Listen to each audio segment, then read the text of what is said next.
Paranormal Dimensions is a regular feature on Mondays on the Paranormal UK Radio Network.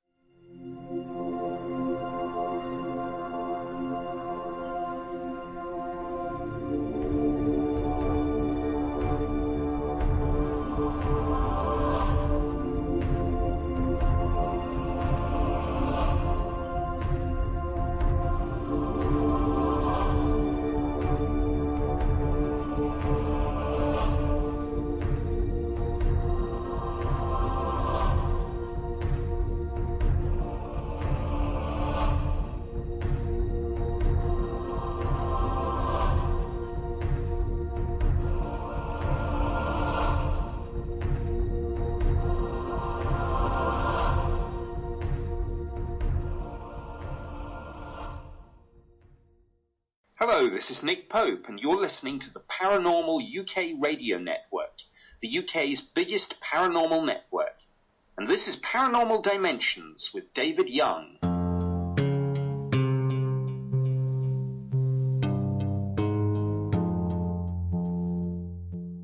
Hello and welcome to the show. Thank you for that intro, Nick. Right, now I consider this a very special show. This is a return visit by Peter Robbins. He was on my third show. I was a lot more nervous then. I mean, I've still got nerves now, but I'm a lot better than I was then. But so I consider this a special show. Peter was on around about a year ago now, but he's just coming out. I think it's next month. There's a very, what I call it, a very important documentary that he's been involved in called The James Forrestal, His Extraordinary Life and Suspicious Death. I believe he was involved with Jennifer W. Stein in producing this DVD. I was saying DVD, this film. We have to talk about the DVD and how it's going to be released and everything during the show. So I think I'll waste no more time. I'll bring in Mr. Peter Robbins. Hello, Peter. Hi, David. Good to hear you. Oh, it's fantastic to have you back on the show, and welcome back.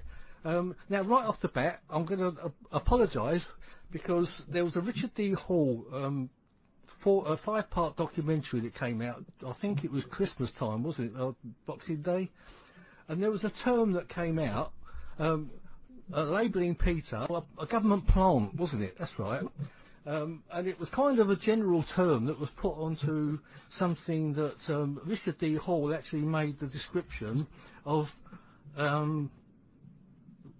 His actual words were probably made an offer by someone in intelligence, asked if he would help basically Larry Warren get his story out. So, and that kind of, there was a lot of online conversations going on, and to actually put that, to actually give something a label, I think that was kind of a label that was put onto it as government plant.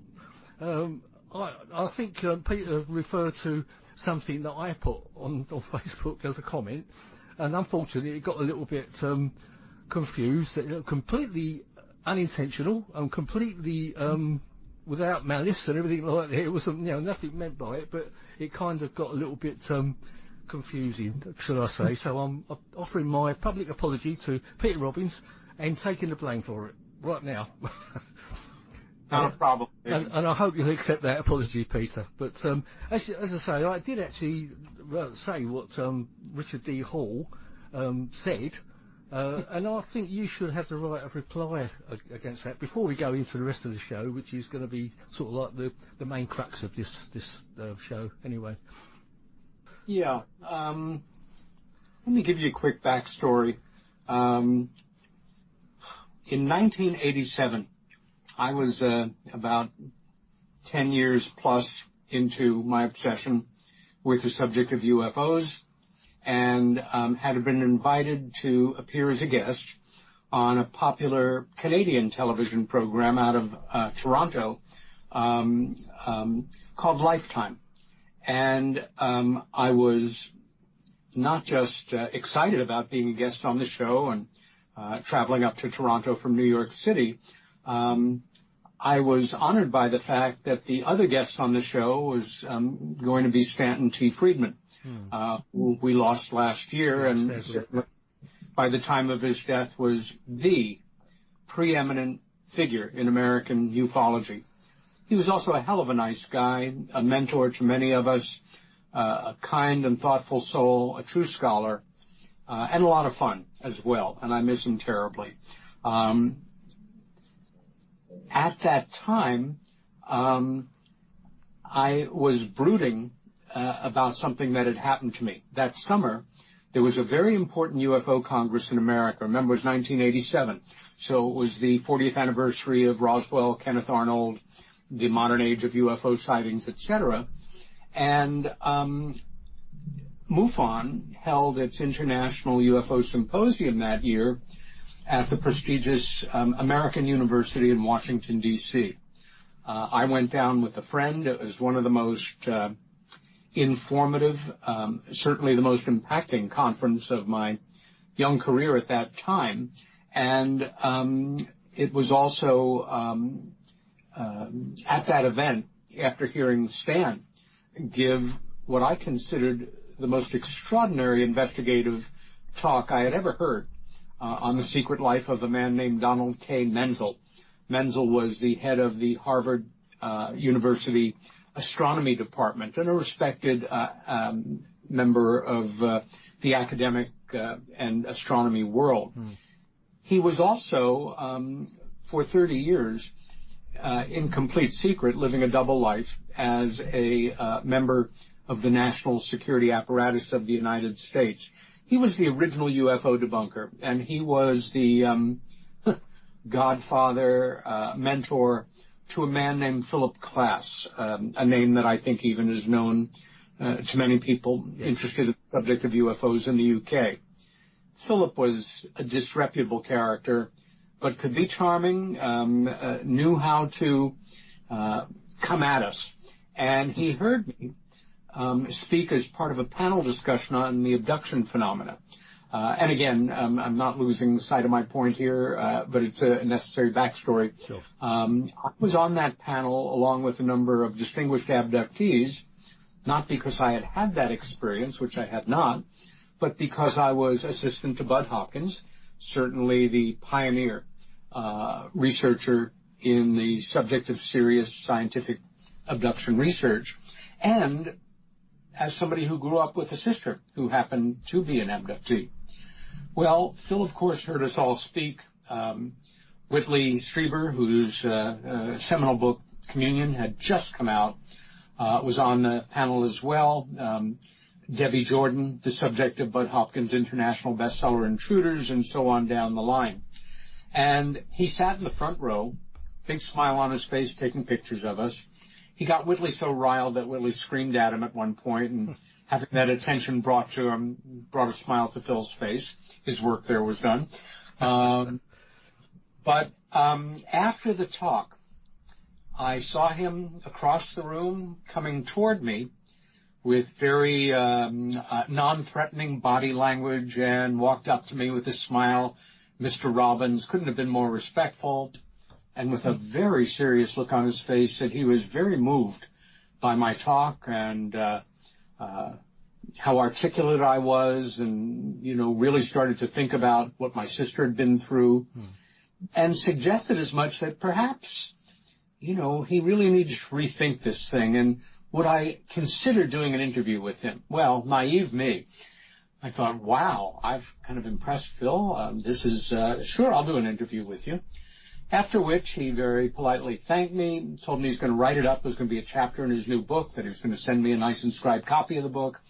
And the months passed. At the time, in the old publishing world, before a book went to press, the manuscript was printed in blue ink. It was called the Blues, and it would be sent to people for corrections, etc. And I get a copy of the Blues for the chapter on myself and my sister in Phil's then upcoming book, UFO Abductions, A Dangerous Game. He also, I was always very proud of the fact that he took on Travis Walton and myself and my sister in consecutive chapters. And it was infuriating. He had reduced us both to kind of cartoon characters and impressionable children who wanted to feel special and, you know, without meaning to lie, created this event. I wanted to create a broken nose on his face.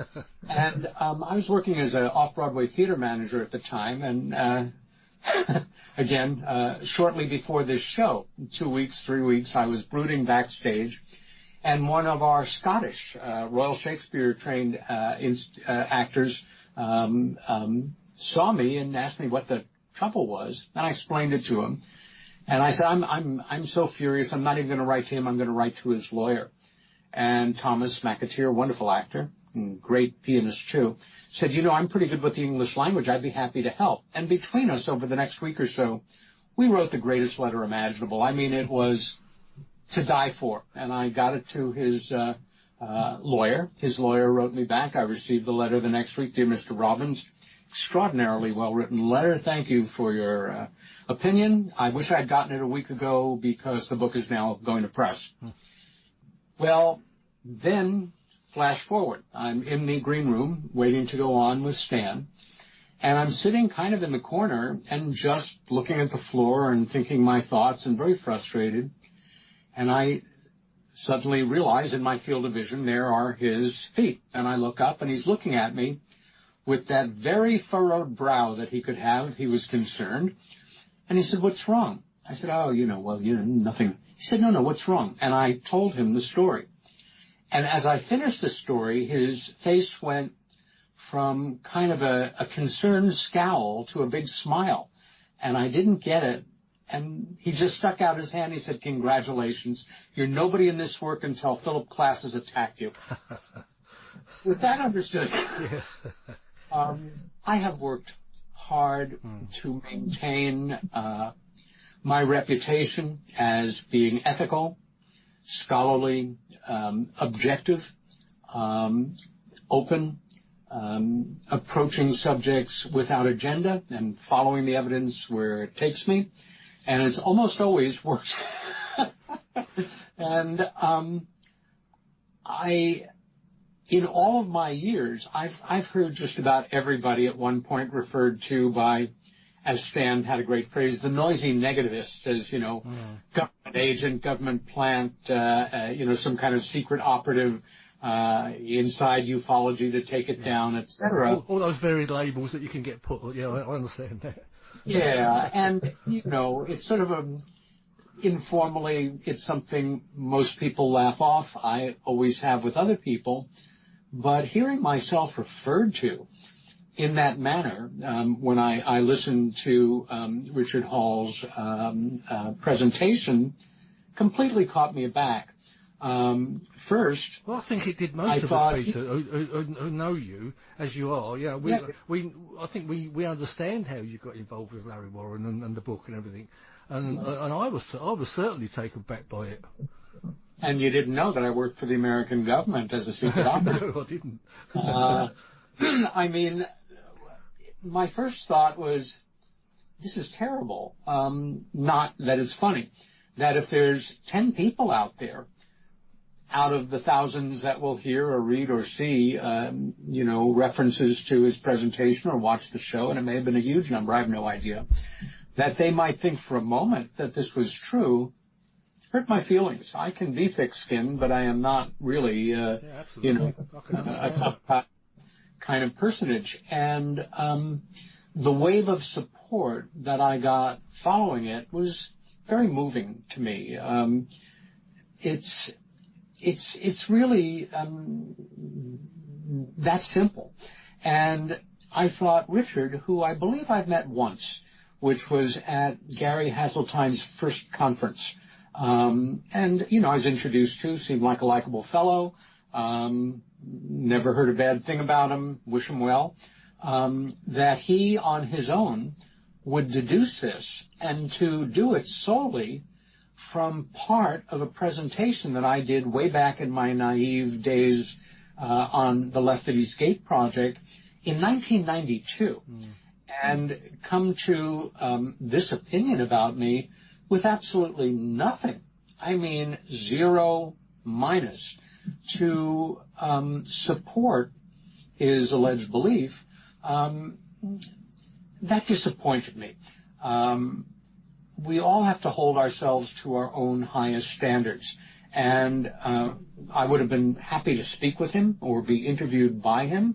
I rarely turn down an interview, even with a small venue, unlike some of my better-known colleagues who, their time is valuable and they want to use it to reach the maximum amount of people. But it was just a disappointment. And then, again, within a matter of days, it just was water under the bridge and became a part of the past. I only wish, though, that if I were a secret government operative, that they would send me that damn check already. I don't do that. Yeah, well, I think that was the information, was it, that you were getting a government check of some sort for it? Or cash. I mean, I'm fine with that, too. I mean, the other thing that I found quite laughable was he actually said that Larry Warren was an asset of intelligence to the intelligence. The actual words was an asset of U.S. intelligence, which I find quite laughable as well myself. But it's as if you were working in cahoots together. As somebody that loves the English language, respects it, and has fun with it at other times, it is kind of an oxymoronic moment to refer to the word intelligence relative to my former co-author relative to this story. I'll tell you, I thought I knew him, of course, and now, of course, I know I did not, and I was extremely well taken in, historically taken in. And as some of your listeners know, I not only co-wrote that book, many parts of which I remain very proud of, but they're so poisoned by Larry's confabulations and lies and exaggerations that, except for my account, all the facts, the hundreds of annotated fact-check footnotes that I included, all of the background historical material, the parts of Larry's story or life that I was right there to confirm the reality of. I also wrote 2 follow-up books, sadly attacking people who did not really deserve to be attacked. Nick Pope at the top of the list, who had been a good and true friend for many years. And let me say this here, because I know, especially in the UK, Nick is famous, and rightly so. His main claim to fame is that he is the only person in the history of the UFO study movement who worked at a respectable job in the Ministry of Defense, and for several years of which did man their desk as the public information officer on the subject of UFOs. And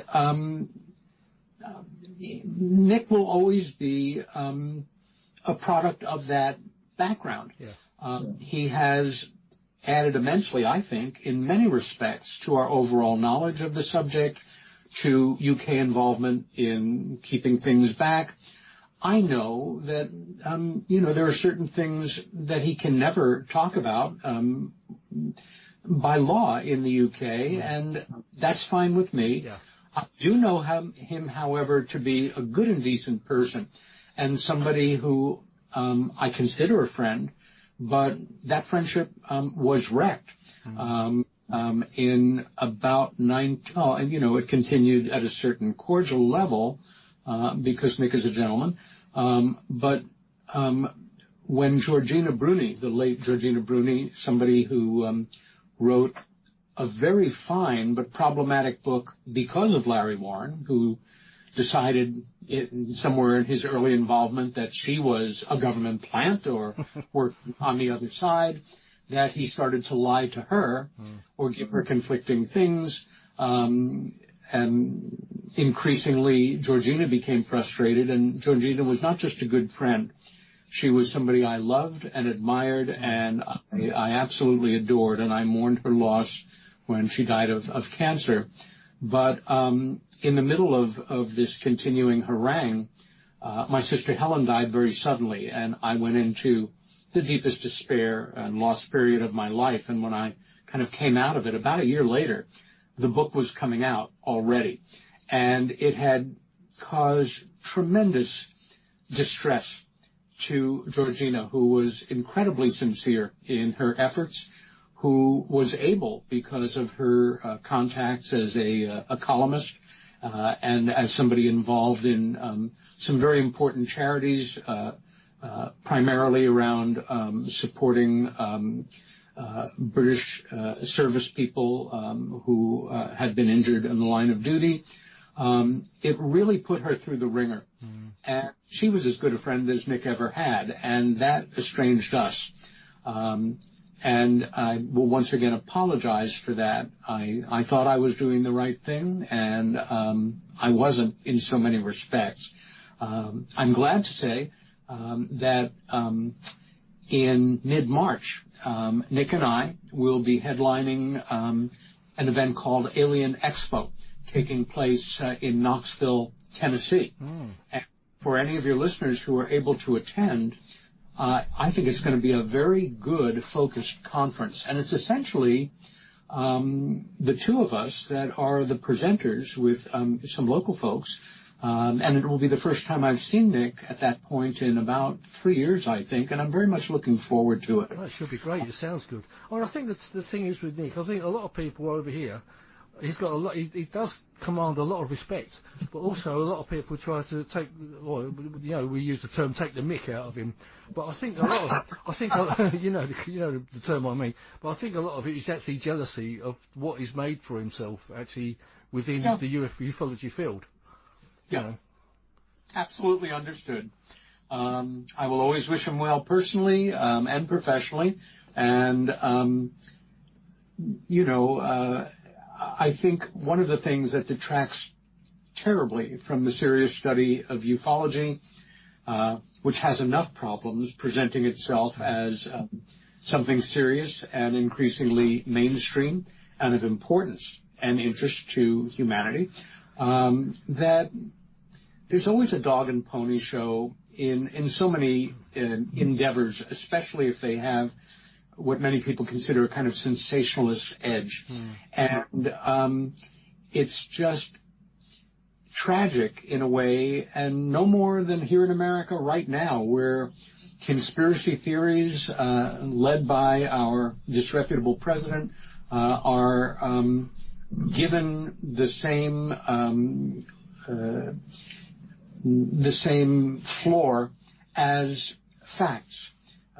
We're living through, I think, an increasingly difficult and frightening time in terms of distortion of facts, of alternate facts, a hideously Orwellian term coined early on in the Trump presidency by Kellyanne Conway, one of his advisors. And people love the sideshow. It's, the Coliseum. Who's fighting it out right now? Who's in whose face becomes pure, pathetic baseline entertainment. And, of course, tars the field again with being a bunch of, ego-driven goofballs who want to convince us that the Martians are here and you're next. Yeah. It's a shame. It's tragic. Of course, Trump, going to put the political angle for the moment, and Trump has got his legion of followers as well. And obviously, just because we've got, we're coming out of Europe at the end of this month, and apparently there's a big trade deal in negotiation at the moment. So I think the UK want to support Trump as a general thing because he's giving us a big trade deal. So there you go. So, but yeah, I mean, I don't think we're going to go too political, but he has got his followers and he's got his detractors. They're the same over here, the same as our leaders have. Absolutely. Yeah. And because over the decades I've had the privilege and the honor of visiting the UK certainly more than 20 times, it is a second home. I have many dear friends there. I will always return, and I follow the political news and the continuing opera that is Brexit as closely as I follow. We're all sick of it over here, Peter. Yeah, it's an extraordinary watermark time in human history and the history of our nation, certainly. Yeah, sure.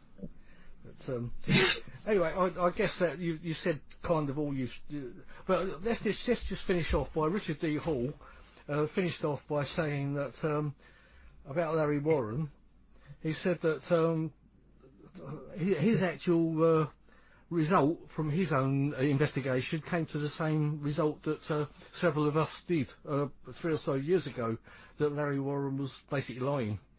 Yeah. And that he uses I'm trying to find it on my notes here, manufactured alien stories. So I think we'll just leave it there and, So, yep. I'll say Richard D. Hall, at the end of the day, came to the same result concerning Larry Warren that several of us did do, and obviously you were unfortunately on the blunt end of it, and you must be sick of talking about it. I'm sure you are, and I know you've gone on to several other stories and projects and everything, and we're going to talk about your big projects in a moment. But is there anything else you'd like to say about the Richard D. Hall? I think you said it all, really. Well, one more thing, Yep. And I mean this with all sincerity and respect. I would hope that this will reach Richard, and just to let him know that I don't think the worst of him. We all make our decisions. Perhaps he was privy to information that led him to believe that in a legitimate way. Whatever. If Richard would ever like to actually speak with me or do a recorded interview with me or ask me any questions whatsoever in any way germane to the subject of Rendlesham or my involvement with him, he is cordially invited to. My contact information is easy enough to get. I will be back in the UK in September, and if he would like to meet with me personally, I would welcome the opportunity. I only wish him well. I think it's a very fair thing to say. Oh, the same thing, you did actually say that you would do a meeting with Gary Heseltine, didn't you? Which was, I think, was refused a couple of times over the whole thing. But I think we ought to leave that there for now. And we'll go on to the main subjects of this show, the James Forrestal and his extraordinary life and suspicious death, which you've been involved in making this fantastic documentary, which I've been lucky enough to see twice, and I would highly recommend it. Over to you again, Peter. Well, James Forrestal is perhaps the most influential, if not one of the most influential Americans of the mid-20th century that 97% of Americans have never even heard his name. Or if they have no idea who he was. I first came upon some information about Mr. Forrestal also in 1987, and by coincidence at this same conference I was referring to earlier. The conference was, I think, it was in late June, and very shortly before that, perhaps a matter of weeks, the so-called MJ-12 briefing document, 8 pages with a 9th page attached, which was a purported letter from then President Harry Truman to then newly sworn in First Secretary of Defense James Forrestal, conducting him to move forward on the matter that they had discussed with all due haste and priority, etc. Forrestal was one of the members of the so-called MJ-12 working group, and I became very curious about this man. And once I got back to back to New York from Washington, where were you? I was quite fired up about, after hearing Stan's talk on Donald Menzel, I was thinking, I've been working for Bud Hopkins, I've written some papers, I've had some articles published, I have been spoken at a few conferences. I was, starting to feel that I was capable of taking on a more sustained and larger project. And I decided to do my first in-depth, serious UFO investigation on my own, as opposed to working with Bud, about Mr. Forrestal. And the way that I decided on him, rather than any of the other MJ-12 members, and in fact I was considering a number of them as the subjects of such an undertaking, was because about a week after the conference, I was having dinner with my parents, both at the time very interested in the subject. Well, they were from the time Helen and I told them about our childhood sighting and Helen's memories of her abduction experience.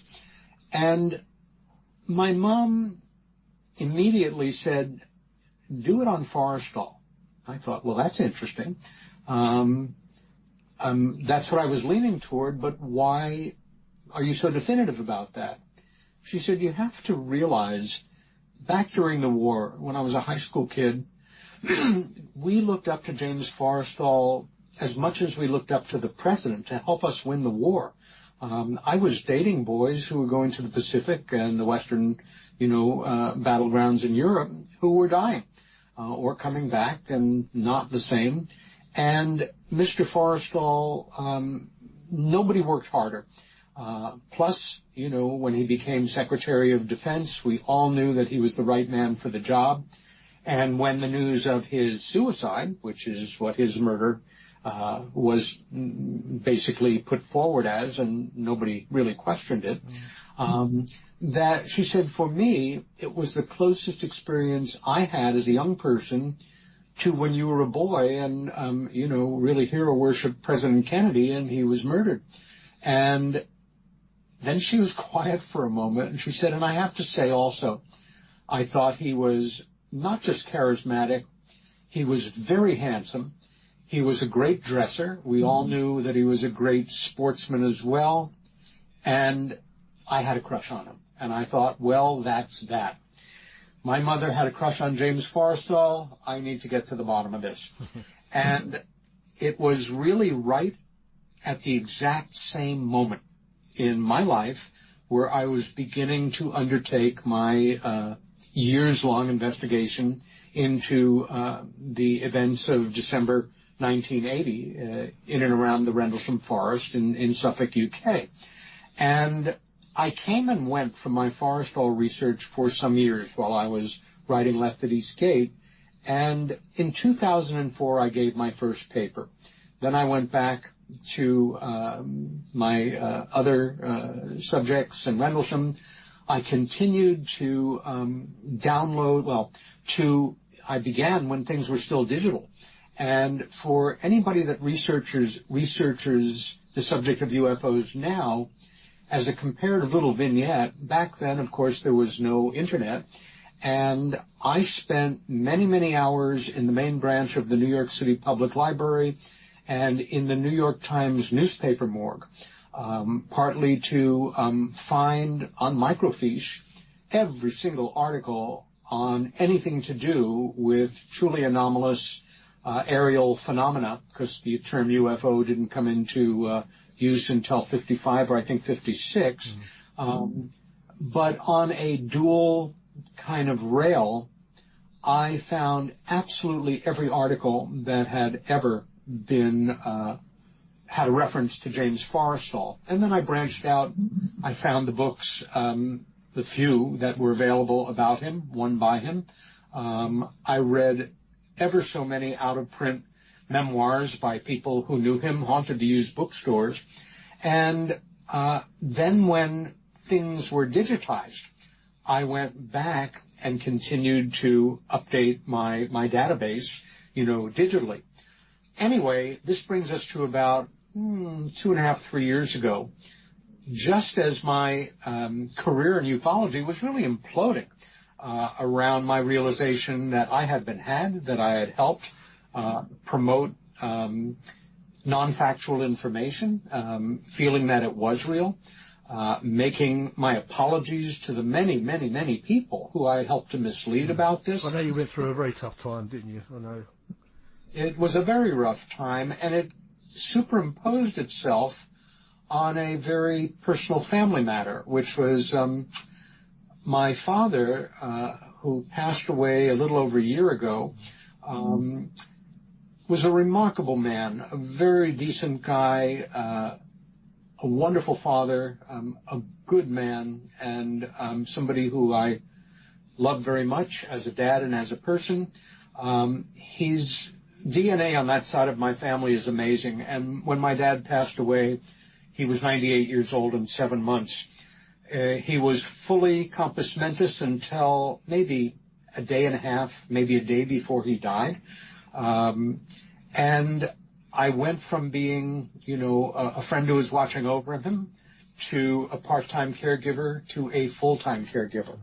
And any thoughts that I had about throwing myself into a new project and fully focusing on it were daily defeated by helping my dad through this end time in his life and ultimately assisting him out.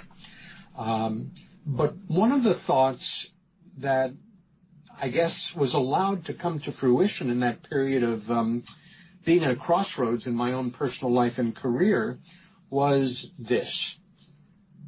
I have dedicated most of my life not just to the serious study of truly anomalous UFOs and their implications for humanity, but in doing my best as a writer, a public speaker, an author, an investigator, a good listener, to communicating this material in as effective a way as possible.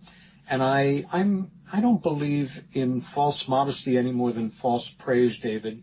I'm proud of my abilities as a good communicator.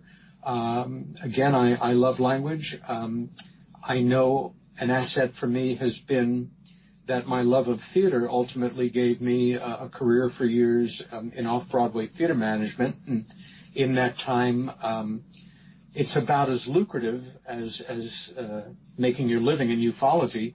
But I never worked harder, had more fun, or made less money. But I got to work with some of the greatest actors alive, Academy Award winners, Tony Award winners, people whose names you don't know but whose faces we've grown up with if you watch American movies and TV. I worked with Dame Lynn Redgrave at one point. I began to try to figure out how people like me could reach a larger audience, because on a show like this, or in March when I'll be speaking with Nick in Knoxville, Tennessee, or in, being a public person in this work, overwhelmingly you're still preaching to the choir. The people that are listening to you are the people that are already interested. How do any of us bust out of this tight circle and do our best to reach a wider audience? Nick is a good example there, in great part because of his prominence in the field, because of that caveat that none of us have of having worked a job within the Ministry of Defense. He has now become a semi-regular commentator, not just in American publications, but on Fox News, not my favorite channel, but who cares? He is taken seriously, and he reaches millions of people, where most of us are stuck reaching, hundreds or thousands. Yeah, I think everyone knows the name Nick Pope, even if you're not in the field of ufology. Maybe not everybody, but certainly I know his face is seen quite often on the news channels, so I know exactly what you mean. Yeah, and it occurred to me that the audience of people, and I'll stick to the English-speaking world right now because that's the language that I speak, who attend the theater. And I don't mean necessarily on Broadway or in London. I mean people who go to regional theater or their kids' plays or a university production of something, who love live performance. They may not have, graduated from primary school, or they may be a PhD. It doesn't matter. But they represent an entirely different audience, and to a degree, an audience of people who are, in fact, well-educated, who some of the movers and shakers, and I'm guessing no more or less than the general population, could care less about or take the UFO topic very seriously. And I thought, one of the perks that I've had from my life in the theater is that one of my best friends, a brilliant director, an actor, who went on to become, I think, the finest acting coach in the United States, remained a very good friend and still is. His name is John Strasberg. John's father was arguably the most influential acting coach of the 20th century, and numbered among his students nobodies like Marlon Brando, Montgomery Clift, Elizabeth Taylor, Dustin Hoffman, Al Pacino, Robert De Niro, and on down the pantheon of great American actors. These are the people who John grew up around. And when he is not directing in one of the three languages anywhere in the world that he speaks, he's one of the most sought-after directors, certainly in America, of live theater. He teaches a master class in New York City, sometimes in Paris and other places. But for more than 30 years, when I am in the city, I am the most lucky person in the world as far as I'm concerned, because he allows me to come in and audit his class and watch these extraordinarily talented people train or come in to stay sharp. There are people I've known for almost that whole time who just keep coming back. Actors who come in from around the world. The reason I bring it up is because I have no intention or had no intention of becoming an actor.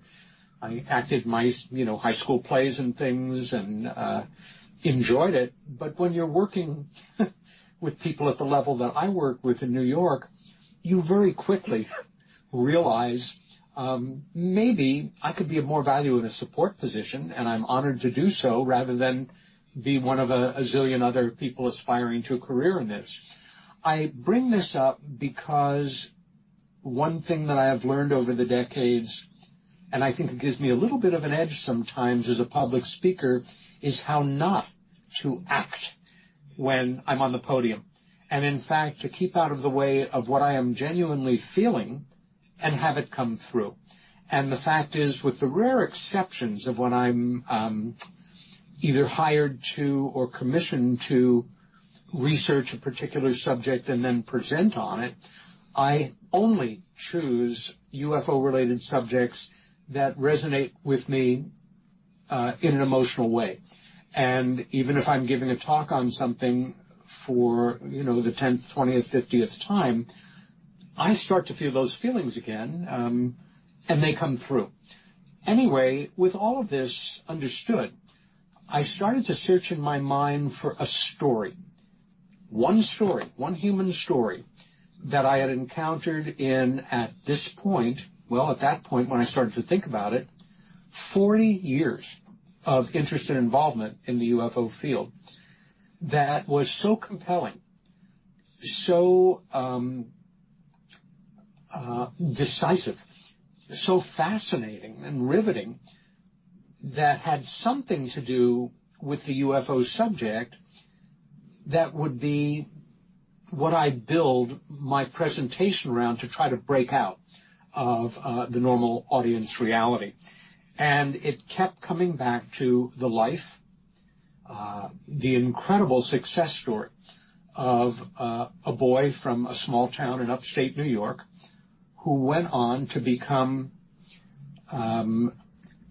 a very successful Wall Street business leader, an advisor to President Roosevelt, Deputy Secretary of the Navy, Secretary of Navy in the last year of World War II, the man who was asked to dismantle the old War Department, which had been in place in the United States since the American Revolution, with apologies, and create what exists now, the new Department of Defense, then be nominated by Harry Truman to be voted upon in the House and Senate, with every elected official confirming Truman's wish, and then to become the first Secretary of Defense. Then, ultimately, to be murdered. And I thought, this is it. But I have to go about this in a way I've never gone about anything. Now, I think it's fair to say, David, and I'll ask you, as somebody who has watched this film, which is almost exactly an hour long, twice, it's in many ways rather tame and academic. There I am in a tie and jacket, you know, nice as you please. A nice background, a nice leather background type of thing, yeah. Yeah, exactly. I'm on a green screen. Our wonderful associate producer, Bob Terrio, is working with the 150-odd images I had pulled together, film footage of Forrestal. I am working word for word from a script that I have written with a teleprompter. My first time I ever used a teleprompter, which was a bit disconcerting in the first couple of minutes. Then you get used to it. And in a way, it's extremely low-key. There's nothing that one could call sensational about it. No. There's nothing, there's no amazing revelations. I followed my usual code, and if I could not present evidence on it, or it did not come from a source that was absolutely, in my mind, unquestionable in terms of how it had stood the test of time, I went on. An example of what I'm talking about is that part of the rumor, myth, legend of James Forrestal was that in the days after Roswell, he went to Roswell and was fully briefed, of course. He would have been fully briefed, of course, and he may have been to Roswell. But where things depart for me, and for me, again, it's why there was no reference to this in the film, many people believe, and I understand many people want to believe because it's incredibly dramatic and very exotic and rather moving, that at one point he was brought into a facility, and there in the next room, there's a glass window there like you'd see in a police interrogation situation, one-way glass, that kind of thing. Behind the glass was a gray alien, and that, somehow it got into his head, and that's why he allegedly killed himself. There's a wonderful film by my dear friend Paul Davids. Paul produced, I think, one of the finest films that has to do with the UFO subject, but specifically the toll that it can take on an individual who is courageous enough to stand up against the system. In this case, the great American whistleblower Jesse Marcel Sr., a major in the United States Army Air Corps, fighter pilot during the war, prisoner of war from the Germans, who was the base intelligence officer at the little Army airfield just outside of then a small town called Roswell in New Mexico. Now, Paul, in his film Roswell, the great American actor Kyle MacLachlan plays him over a period of time. There's a wonderful appearance by the actor Martin Sheen. It's a well-produced film, and I think it's one everybody should watch. And Paul decided to dramatize that sequence in his film of an actor playing Forrestal, looking in at the gray alien and looking increasingly distressed as the alien obviously was, getting in his head. I wouldn't even refer to it because there was nothing that allowed me to back it up. I wanted to end with a project that the roughest skeptic couldn't kind of find, get a knife in between the stones there. And I tell the story in a very chronological manner, and as you know, we're already well into the story when I mentioned, almost as an aside, that, in late June of 1947, something or things crashes in the plains outside of the small town of Roswell, New Mexico, and then I continue on. That's right. Yeah, there's nothing sensational about it. Well, I think I'm going to interrupt you because I thought it was very gripping the way you actually tell the story. You tell from where he was born and his military career and everything, and then you just sort of throw that in about MJ12 and all that sort of thing. I found it actually gripping. It's very interesting the way you put it over anyway, and it gives you and a fine example of your being an orator. That's the way I see it anyway. And well, it's very important to me to hear, because if you were to buy the DVD or go to the site where it's being sold And when it becomes downloadable next month and the big production run of the DVDs come through, you will read absolutely no reference to the UFO subject. I am hoping that everybody, like you and I, who takes this subject seriously will want to watch this documentary. But I am more hopeful that people who could care less about the subject but are interested in post-war history or a genuine mystery of a very real and very decent person who officially, we're told, committed suicide, but in reality was murdered, that they will be hooked by the time they get to that point.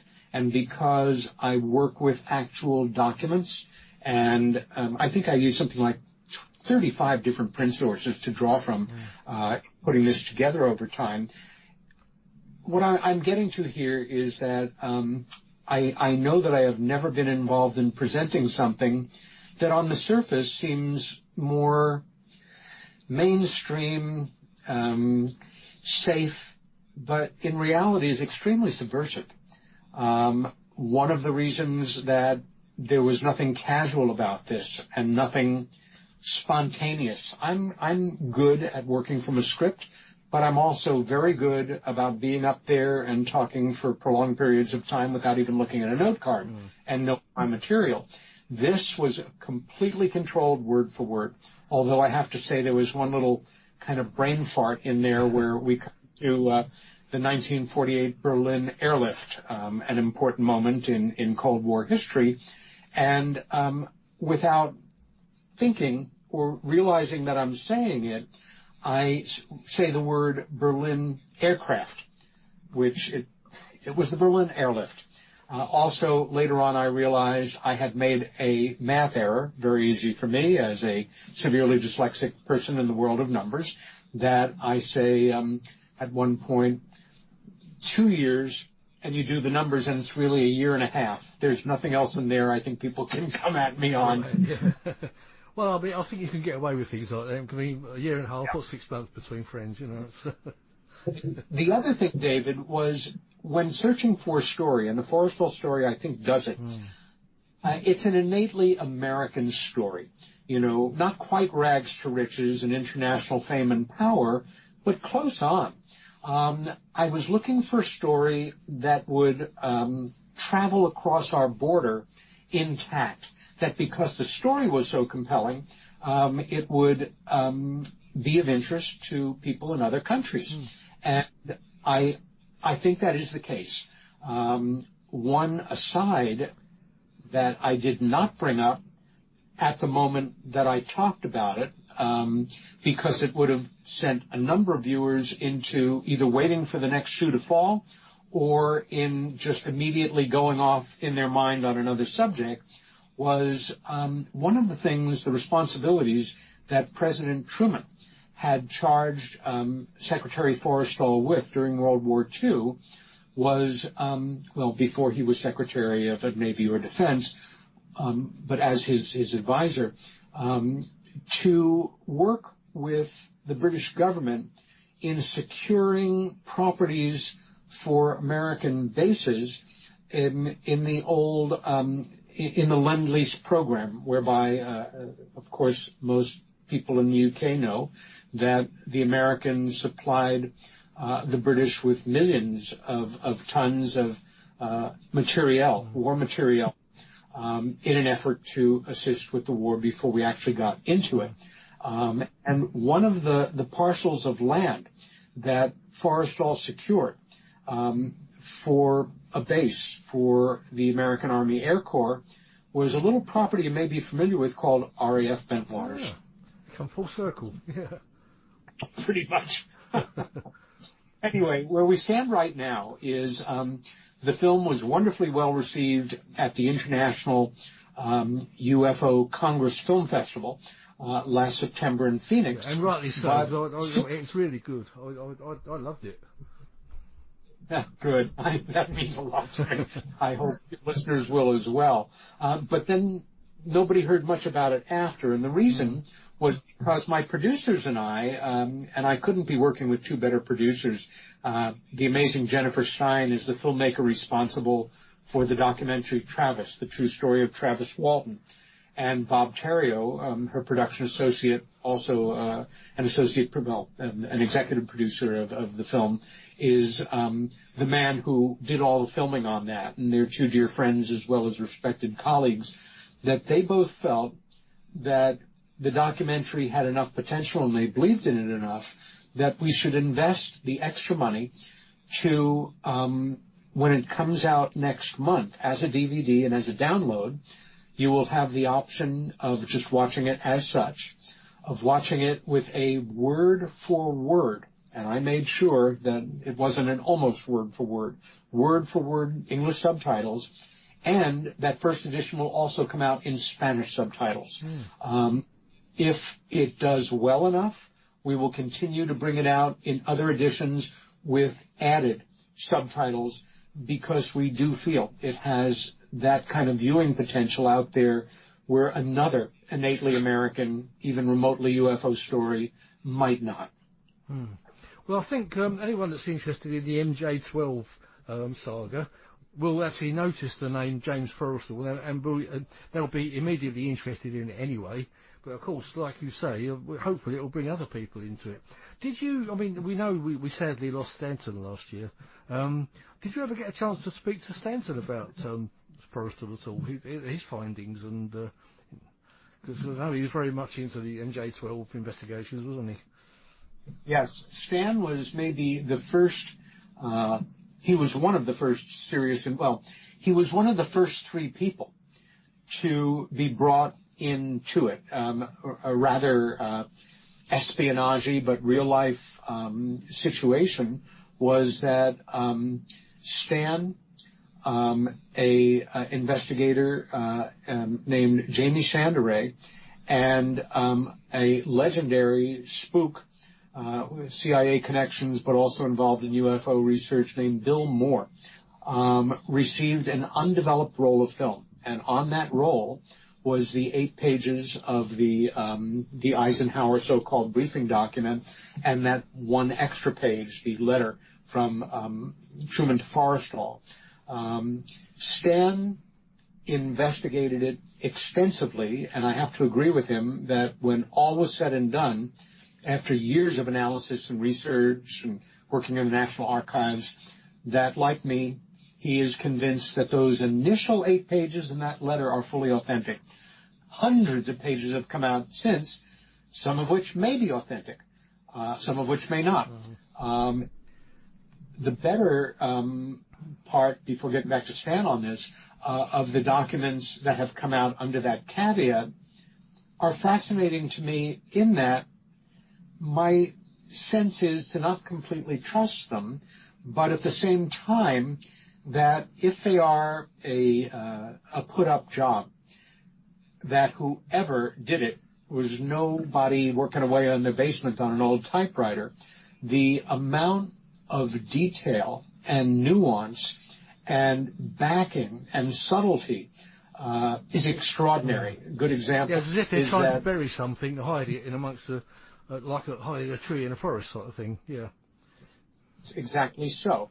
And one of the things that absolutely fascinated me, and I'm not conceding that it means they're authentic, but it does mean that if they're not authentic, they're almost as interesting in that, for example, if it's something being contributed by J. Robert Oppenheimer, one of the reluctant fathers of our nuclear age, Oppenheimer, like Einstein, whose paper some of MJ12 is involved in his alleged contributions, which already makes your eyebrow go up, but at the same time, English as a second language to both of them, they had a history of certain nuanced mistakes, comma instead of a semicolon, inverting a preposition, that kind of thing, that was absolutely spot on. And again, you have to, hand it to whomever would be involved in such a calculated. Yeah, the intricate details, yeah. Yeah. Stan agreed with me, and I kept him up to date on my newest findings relative to Forrestal. You know, he drilled down, but not quite as far as I did on James Forrestal. He certainly agreed with me that it was unquestionable that he was murdered, that his tragic alleged death jumping out of the 16th floor window of the Bethesda Naval Hospital 6 weeks after he'd been institutionalized there for a very profound and very public nervous breakdown. He was set to be released several hours before he allegedly found his door open. What do you know about that? Out and decided, coming from a very positive state increasingly over the weeks that he was recovering, oh, well, I'm so depressed now all of a sudden I think I'll just kill myself. I think I'll do it by taking the cord off my bathrobe and tying it around my neck very tight, then lowering myself out the window, then changing my mind. They tried to change it. That's what they tried to put over. They tried to change his mind. Yeah. And I just kept at it. I can be very tenacious, and like most of us on the left side of my brain, somewhere in there is a little barrister in residence. And I called on him or her or solicitor or barrister to build a case with me. And so it is kind of a several beat composition. I tell the story of his rise, which is one step away from fiction, except that it's all 110% documented, of his tremendous contributions to the war effort, to the American security at the beginning of the Cold War. And then we go into his profound breakdown. Then I present what was given to the public. Then I conduct my investigation. Then I deliver my conclusions. And although, again, the viewing audience so far has been fairly modest, some hundreds of people, it will change very radically, I hope, in about a month from now. I have had absolutely no negative feedback, and I am open to any, because to not do so is to cut yourself off. We need to take responsibility always for what we put forward into the world, and for me, part of that responsibility is the moment that you know that you have been, that you have presented information that is incorrect, that you've made a mistake, that you've been misled. I think, sadly, we see it a lot in politics. We see it a lot in ufology. We see it a lot in areas of research. I don't know a case, well, it's almost always men that do it, but it's essentially this macho attitude of, you know, apologizing is for sissies. Real men don't apologize. I'm just going to tough it out. And sooner or later, people will start to forget about it, and I'll be standing tall. Well, blank that. The fact is, a real man admits that they've made a mistake when they do it, and cleans it up and moves forward. And so I am always open to suggestions, criticisms, you know, people's thoughts on what could have made it stronger. I only gain from it as a researcher, as we all do. And to be defensive about it is so counterproductive and really the wrong way to proceed. And also your good friend Richard Dolan's done quite a bit on the MJ12 as well, hasn't he? Sure. What's his findings? Did he think they were genuine? Absolutely. Or at least part of them, like you say. I mean, I think, like I said, I think there's been a lot of stuff thrown in afterwards to try and muddy the waters a lot, as you tend to get in these sort of things. No, Richard, I went over my findings very carefully with him. We're not just colleagues. We're good and true friends. We don't live that far from each other. We see each other with some regularity, although the last months have been among the busiest he's had in his career for sure, and they are well earned. But Richard actually helped me refine some of the particular details and caught me out on several factual errors very early on when I was just, composing it and workshopping it. And for that, I am in his debt always. Yeah, I was lucky enough to meet him again last year when he came over. Yeah, we had passed a few times. I'll tell you what I thought was quite chilling when Forrestal says they're after me. Now, this is a man who's a military man. He was a boxer. He had quite a prominent broken nose, and yet he seemed to be very fearful of something that was. They seem to be thinking they're after him. Well, I found that quite telling on the fact that something serious was going on there. There's a great phrase, which is, you don't have to be a paranoid to know that somebody is following you. And early on in my involvement in UFO studies, I became aware that there were individuals, always guys, who came from essentially the point of view of I'm telling you what I'm telling you at great risk to my personal safety and my peace of mind. I'm giving government secrets, or I'm very heroic and I'm revealing information that I cannot back up, but in fact is absolutely true, and I stand by it. And a lot of it, I think, is BS. Bullets are cheap. Yeah.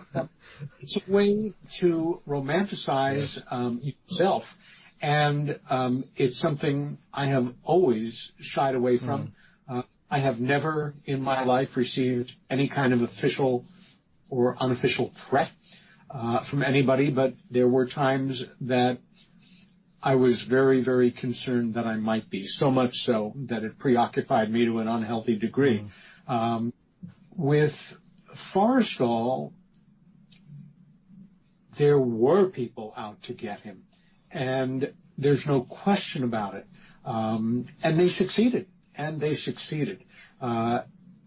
Those reasons are all put forward in the documentary itself, and it's actually a very satisfying thing about having produced a documentary on a hyperspecific subject on my own for the first time, of course with technical aid from my co-producers, like writing a book, that if somebody questions you on something very specific that you have addressed, you can say, please watch my film or read my book or my article, or go on YouTube and,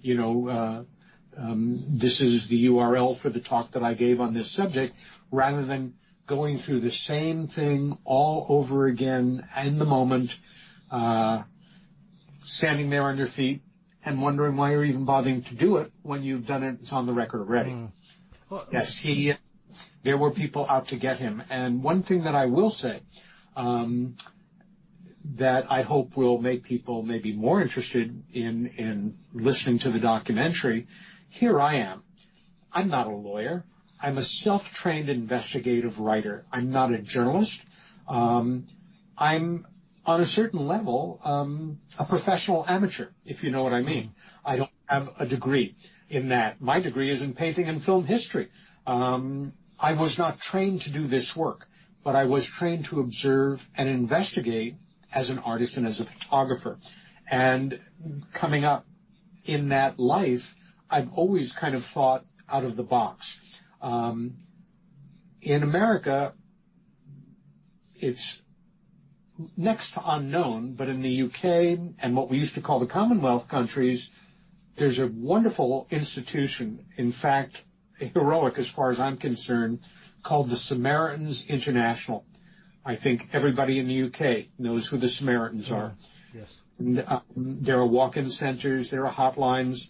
They're very well-trained crisis intervention volunteers. We have in the United States a small number of offices in the biggest cities in the country. Around the time that I was starting to work on Left at Escape, my mother became a Samaritan at their New York office, and after a year left to move on. My mom was a remarkable woman to work with AIDS patients at Roosevelt Hospital. She brought me and my sisters up in part to be of service in our community, and I try to do it where and when I can, and I think of this project as being of service in my larger community. Anyway, she said, you might want to take this training because it will teach you some very valuable things about working with people in crisis, and, they apply to you and people that you love as well as people you don't know.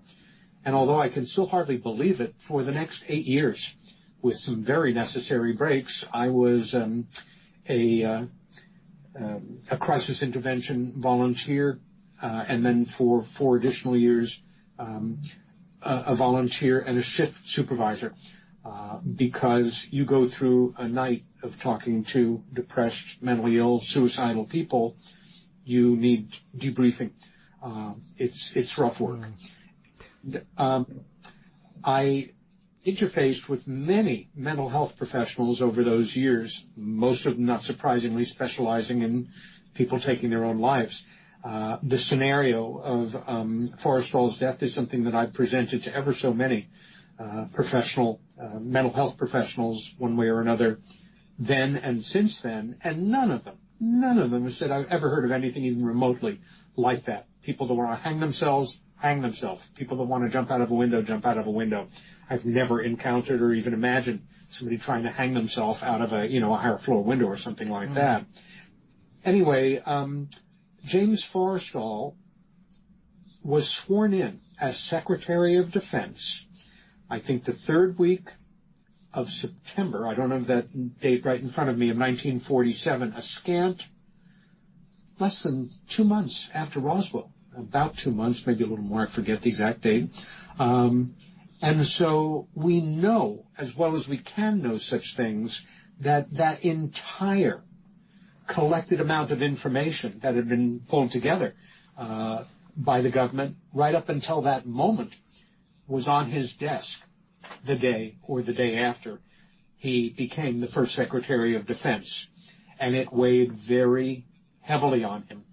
And for reasons having to do with his character, with some quirks about his personality. For example, he was almost pathological in personalizing all of his professional successes and failures.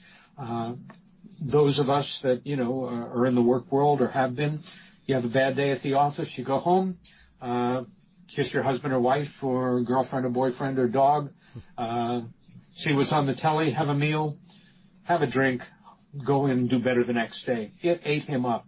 He knew, as the head of the most powerful defense establishment in the history of, I'm not excluding civilizations that may have been here on Earth 20 or 40,000 years ago, but as far as we know at the moment, the most technologically advanced one, that he was unable in any manner to get a handle on what was really going on, to affect the UFO situation, to be able to do what President Truman asked him to do the day after he was sworn in, which was get to the bottom of this situation. And he broke. And he managed to hold it together until not just the day that he stepped down. I mean, in a way, that was very heroic on its own. People going into a period of profound nervous breakdown may not show it, but it's cooking away in there. Sure. And then at a certain point, it all gives way. He manifested that nervous breakdown in no uncertain terms within minutes of the second Secretary of Defense taking over. It's part of the tragedy. It's part of my admiration for him. And my secondary, my secondary goal in doing this documentary was not just to interest people very covertly, because they don't know they're going to get interested in it, in the UFO subject through this extraordinary human being story, but also I am adamant that my fellow citizens here in America who don't know who he is should know who he is. And so I hope that the documentary will have, to some degree, an impact in that area, here and abroad. Mm. Do you feel he may have wanted to actually release the information that he knew? No. One of the things about Forrestal that becomes invincibly etched into your understanding of the man at the deepest level of his character, he loved this country. He was the perfect example of a young American, Irish-American lineage family who, from very modest means, became a huge success in business, a great asset in government, and then went on to help us win a world war and helped us prepare for the Cold War that followed. He was nothing if not a person to whom self-sacrifice was central. He gave up his career. He put it on hold in 1940 when he was called to service by the president to become one of his, was it 40? Maybe it was in the 30s. Again, not working from notes here. But he, I think, would rather have died than do anything to either betray the country that he loved or disappoint the two presidents that he served under. And in fact, and it adds to the really grim, unflinching parts of his decline, once he had that breakdown in that little period of a few days before he was institutionalized and a round-the-clock, 3-Marine, 8-hour shift, 24-hour-a-day watch was put on his door, and he was held away from the general population straight through, he very decidedly attempted to take his life on at least 2 occasions, possibly 3 that I've been able to absolutely confirm, and even to the point of trying to throw himself from the moving automobile, taking him to the airfield in Florida, where he had been staying very briefly with a colleague who went on to become a later Secretary of Defense. He understood all too well, like a good Roman soldier, that you couldn't be captured alive. I think he also understood innately something that at the time wasn't even really thought of. Let's put it this way, David, and I think I say this in one way or another toward the end of the documentary. I'm going to say this, I bet hard cash on it in pounds or dollars, that there is not a person listening to this broadcast who does not know someone who has been in therapy or consulted a psychologist or a psychiatrist or a counselor of some sort, or been in that position themselves. It's just part of the way modern culture is. In 1949, it's safe to say, with the rarest exceptions, perhaps you were a society woman and you were going to Vienna to go through analysis with a protege of Sigmund Freud's, nobody knew anybody who had ever seen or consulted a mental health professional. The idea of the term nervous breakdown applied to the ultimate alpha male in the central boiler room of American policy, war, decisions about the future of our defense establishment, a competitive level amateur boxer, a professional level tennis player, a very, very good golfer, that guy who also, right, wrong, who cares, he was Kennedy-esque in his charisma. I have read repeated accounts from people who knew him, who cared about him, who didn't care about him, of him walking into a room, like at a party in the North Shore of Long Island in the 1920s, a la The Great Gatsby. Everything stopped. He was the guy that the guys wanted to have a drink with and all the women wanted to sleep with. And he did sleep with many of them. But like Kennedy, that wham, bam, thank you, ma'am, no emotional involvement very much, he seemed to lack that ability to truly let somebody truly into his heart, and he paid the price for it. But for that small group of men working around Harry Truman at that extraordinarily decisive moment in world history, right on the cusp of transitioning from we helped win the war, and now we're faced with the new enemy. And it's not going to be a hot war, but it'll be a cold war at least, and it might be a hot war, and if it is, it's going to be the last hot war. That this man, who knew where allegorically all the bodies were buried, who knew every possible aspect of the reality of what we now call the UFO phenomena, that he had had a nervous breakdown? Well, knowing nobody that had ever had this situation, and being as shocked as men of their class and isolation and egos could be, about the possibility that, let's say, he was cured in Bethesda, and basically he was well on his way. He had been officially given permission to complete his recuperation at the estate of a friend. His brother Henry was scheduled to pick him up that morning of the day that he went out the window earlier that morning, 2 o'clock in the morning or a few minutes before. They knew if he had a nervous breakdown, couldn't he have a relapse? And if that happened, if he said anything to anybody, their concern was that he was potentially the greatest security risk in the Western world. And I'm sure many of your listeners, like me, are big fans of the great American TV series The Sopranos, which I love good crime drama, that he couldn't be allowed to live. It's nothing personal. It's just business. Bang, bang.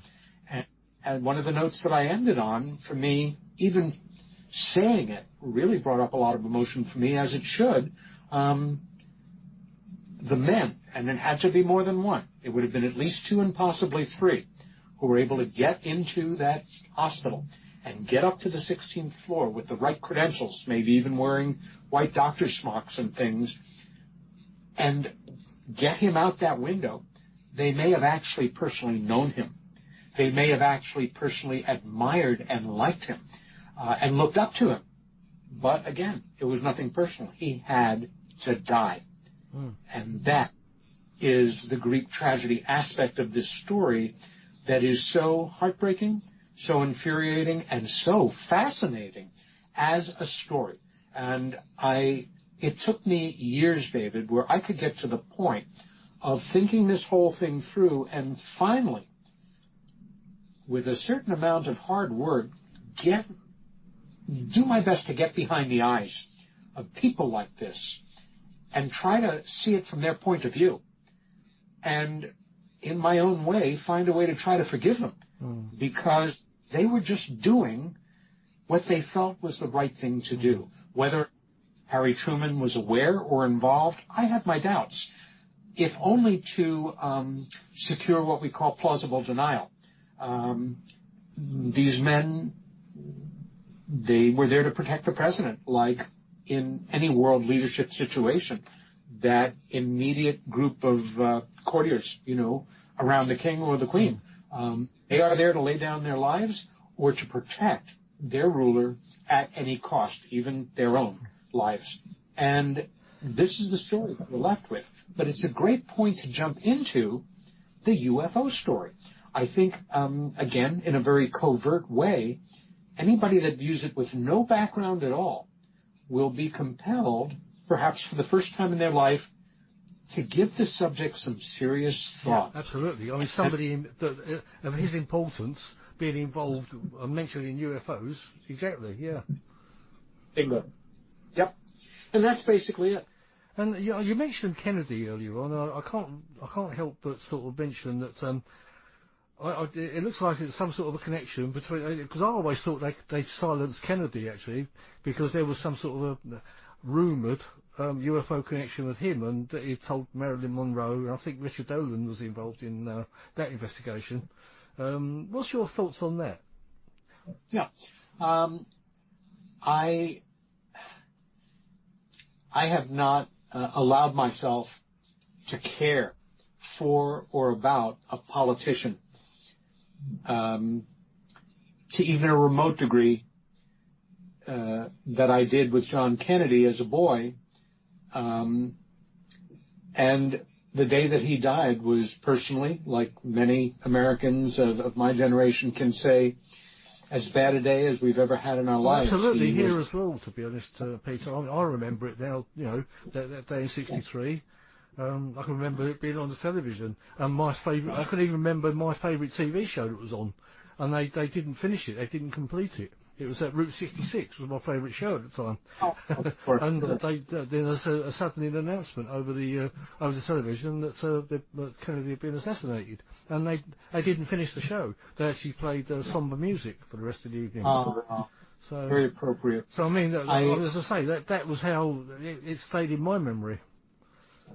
Before addressing your exact question, I had a moment with John Kennedy as a boy. Very succinctly, we knew that, because such things were published in the newspaper back then, it was a very different time, that he was going to be speaking at a campaign rally further out on Long Island, where I grew up, about 30 miles east of Manhattan. And they published the route that his motorcade was going to be taking. It was a week or two before the election. My parents were Democratic Party members. I wanted to see this man get elected. And as an adolescent, I was politically somewhat savvy. And I worked at our local village campaign headquarters a couple of days a week after school, stuffing envelopes and things. I felt I was politically active, and I was proud of that. And my father took my two sisters and I to see the motorcade pass. It was a little village. And it's funny, David, I am in touch through the miracle of social networking with several of my old pals from junior high and high school and even elementary school who remember being there on that same street corner or one block down from me. And we were told that he'd passed through that area about 1 p.m. And in fact, it was quite later, maybe 20 after. Miserable afternoon, raining sideways but lightly. And then in the distance, there came that little motorcade, 2 Harley Davidsons, a lead car, I think a Lincoln, then an open Lincoln convertible, and then I think a Cadillac, and then 2 more motorcycle police escorts. And they're coming toward us and slowing down to like almost no miles an hour as they passed by us at a distance of maybe 15 feet, was John F. Kennedy standing up in a top coat, looking at each of us and nodding, and sitting next to him, Mrs. Kennedy in what I now realize was a Chanel suit, probably not that different than the one she was wearing when he was murdered next to her. And he did something extraordinary that I've only seen one other politician do in my life, a former governor of, is it Iowa? I forget. John Kerry, who was a Congressional Medal of Honor winner in Vietnam. He worked that crowd with his eyes. You know, he'd look at you and then kind of nod and then look at the next person at a certain point. Yeah. He looked at me and I looked at him.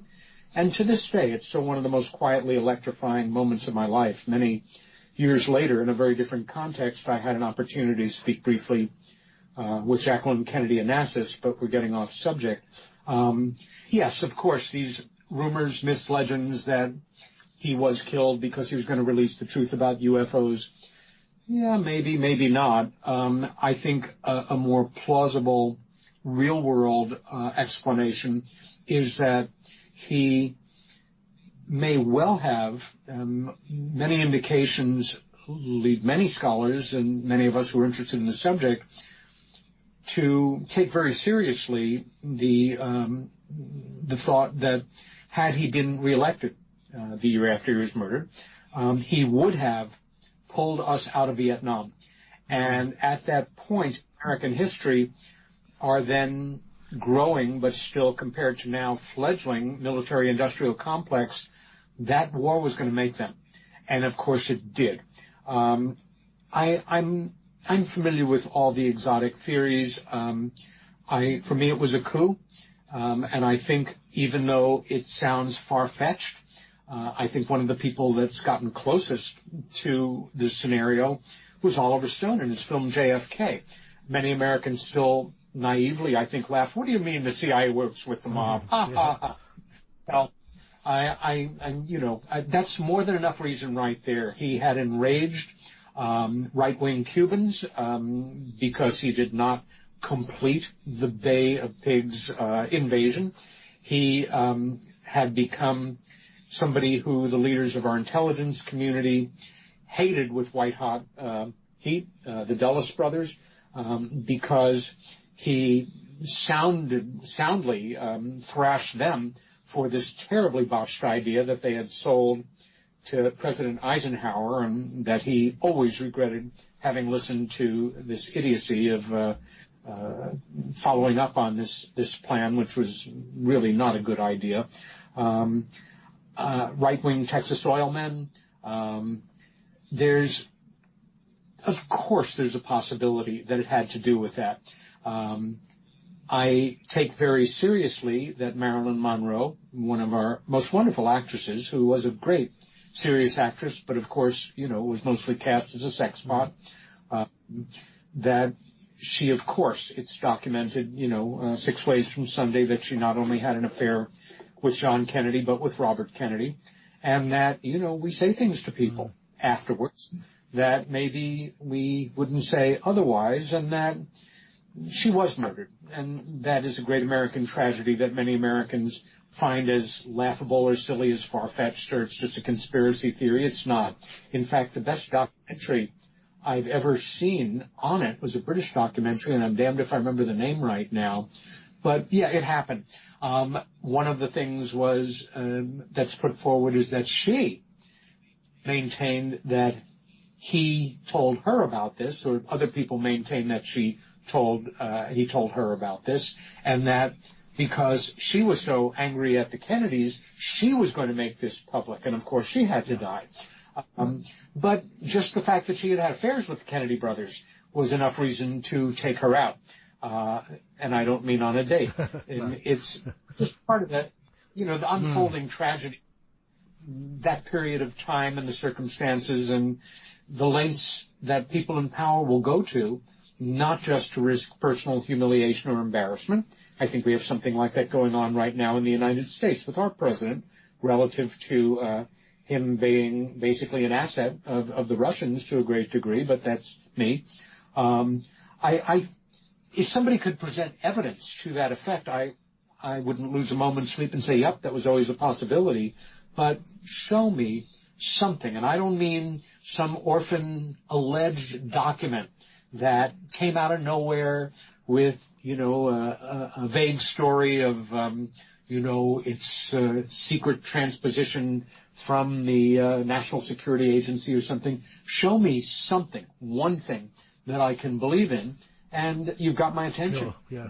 I mean, obviously the thing is that it's said that she committed suicide, but there's also a lot of other people say she was murdered. If she was murdered, what was she murdered for? I mean, that's kind of where you end up, isn't it? It's, it's a fascinating subject. I don't suppose we'll ever get to the end of it, the bottom of it. Again, the fact that she could potentially embarrass the President of the United States, I mean, it was such an innocent time and such a different time. The press, members of the press who became aware of his affairs with many women, protected him. He was a very either hated or beloved politician, depended on where you were, but our press overall really had a lot of admiration and to a degree affection for him and were loyal to him. But the idea that, for many of us, that perfect Camelot marriage of him and this beautiful, articulate, well-educated society woman who was a very decent person and who I have nothing but admiration for, and who was such an example to all of us when we were in such grief during the sad days following his murder, that I can't even imagine the impact it would have had on American culture had somehow this scandal broken, that the President of the United States has slept with the most sought after, most beautiful, most popular, actress, and, an archetype of sexuality, while his wife was out of the White House, and that he was aided and abetted in doing it. I can't even imagine the impact it would have had in those relatively, certainly compared to now, innocent times. But again, you don't need a more exotic reason than just that possibility, and you factor in the Bobby Kennedy factor too, which would have been, on top of the obvious, incredibly distasteful to, pre-sexual revolution coming out of the 1950s, the 60s American public. That would have been unthinkable, So for me, it's often Occam's razor. It's often the most logical, nearest explanation without moving on to the more exotic ones, although a lot of people in our field, that is what they aim for because, that's what gets the people in the room. That's what sells the books. And I can't work with that like that. I never have and I never will.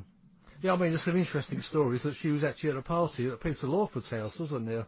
And then she apparently was very drunk, and they tried to take her home. I think Frank Sinatra, I think Sam Giancana, the mafia boss, was actually at the same party with Kennedy, and it's kind of a crazy setup, really, that they tried to take her home, and apparently she tries to make some telephone calls back home, and apparently, I think they took her home, and apparently she died on the way. And this is one of the stories, one of the setups. And they actually took her home and set her up and everything to make it look like she committed suicide. But that I'm not sure of. But one thing I am sure of, you're bringing in the well-known American mafia leader, I believe, from the Southern District, New Orleans area, Sam Giancana. The mob lives by their own code. And one of the things that I understood was, even if you're the Italian mafia, so to say, has been dealt with to a great degree in this country and, is a vestige of its former self. We have many more powerful, deadly gangster groups internationally in the United States and elsewhere to keep us preoccupied. But one thing that has been well documented is that Giancana's girlfriend was a woman named Judith Exner Campbell, who Kennedy was known to have had an affair with. And from the mob's point of view, that's when he may have stepped over the line, because that was Sam Giancana's girlfriend. And it's one thing, I won't even say it, but you don't do that. So that may have actually been part of the mechanism that brought together elements within the American intelligence community that hated the president and who were already increasingly under the thumb of the military-industrial complex, or felt that his liberal policies were going to, lead to socialism or what have you, and all those bugaboos. But that may have been the factor that allowed an element within the mob to work within an element of the intelligence community to help bring about the murder of this man. Absolutely. Well, it's all been absolutely fascinating, Peter, and thank you so much for going into all this with me. It's like we say, it's a lot of questions and not many answers, and I don't think there'll ever be answers to it. But, exactly. Anyway, we must just finish off by, you're coming over later this year for the 6th of September for the Outer Limits Conference. Jennifer Stein's coming over too, I understand. And I'm very much looking forward to seeing you again and meeting Jennifer and hearing all about the film and everything else. And as I say, I mean, if anyone out there is looking forward to meeting Peter and would like to meet Peter, come to the Outer Limits conference. I'll be putting links on my Paranormal Dimensions page. I'll put links to Peter's documentary, put the trailer and everything on there. And there's many facts and figures and things that I can put on there. And anyway, Peter, it's been fascinating. Thank you so much for coming on again. As I say, this was a special night for me, and I really appreciated you coming on after, sort of a year later. And perhaps we'll do it again next year, eh? Well, we can certainly do it before then. I'm delighted to be back on your show, David, and we'll look forward to returning. And yes, looking forward to seeing you again in September. And yes, just to reiterate, this is a special visit for me in that it's my first time returning to the UK since things really spun out of control in my professional life. And it's a place I love very much. Like America, we've all got problems, but I wouldn't trade anything for my friends in the UK. And I look forward to seeing some of you again and to meeting as many of you as I possibly can. So, yes, it's going to be a great conference, I know, and my colleague Jennifer Stein, who is one of my favorite people in the field and an incredible presenter, will also be speaking at the conference, and we want to thank Chris Evers and the whole setup with Outer Limits magazine for bringing us over and making this thing happen. Yeah, it's going to be great. I'm very much looking forward to it, Peter. Anyway, but I won't take up any more of your time. I'll just say thank you ever so much again for coming on, and hope to speak to you again very soon. And I will be seeing you again later in the year anyway. So thank you, Peter Robbins. You bet, David. And speak to you soon, and be well, my friend. Thank you very much, Peter. You too. Take care. Bye-bye. It's bedtime now. Bye-bye. Bye. Cheers, Peter. You've been listening to Paranormal Dimensions. I'm David Young, and this is the Paranormal UK Radio Network. Please tune in again next week.